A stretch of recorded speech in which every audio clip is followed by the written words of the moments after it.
Bharat the land of wealth, सोने की चिड़िया, गोल्डन स्पैरो। अब ये भारत सोने की चिड़िया क्यों रहा? भारत को कहा गया सोने की चिड़िया, गोल्डन स्पैरो। तो कौन सी वजह थी कि भारत सोने की चिड़िया रहा? पहली वजह नेचुरल रिसोर्सेस, प्राकृतिक संसाधन,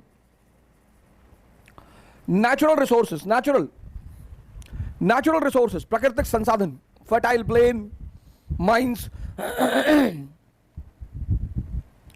ये पहला कारण। दूसरा कारण मॉनसून। मॉनसून ने भारत की सिर्फ कृषि व्यवस्था, एग्रीकल्चर को ही फायदा नहीं पहुंचाया, मॉनसून ने भारत को वेस्ट और ईस्ट का जो ट्रेड है, वेस्ट और ईस्ट, यूरोप और पूरब एशिया के बीच का जो ट्रेड है, उसका हृदय स्थल बना दिया, केंद्र बिंदु। इपालस ने मॉनसून की खोज की और वहीं से सी ट्रेड की कहानी शुरू हुई। अब आपकी स्टीयरिंग किसके हाथ में है? मॉनसून के हाथ में। तो आप जून के महीने में जब मॉनसून से चलोगे अरब सागर में, तो डेस्टिनेशन क्या होगा? भारत। और अक्टूबर के महीने में जब आप रिटर्न होगे तो डेस्टिनेशन क्या होगा? भारत। मॉनसून ने भारत को यूरोप और एशिया का जो ट्रेड था उसका केंद्र बिंदु बना दिया, सेंटर पॉइंट बना दिया।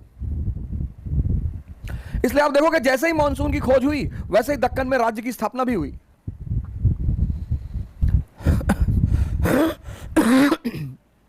तीसरा, बैलेंस ऑफ पेमेंट,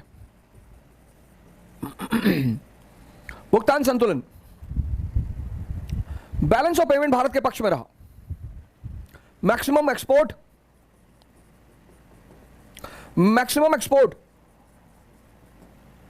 और मिनिमम इंपोर्ट, मैक्सिमम एक्सपोर्ट और मिनिमम इंपोर्ट। मैक्सिमम एक्सपोर्ट, हमारे सेल्फ सफिशिएंट विलेज रहे, आत्मनिर्भर ग्राम, हमें बाहर से कुछ खरीदना ही नहीं था।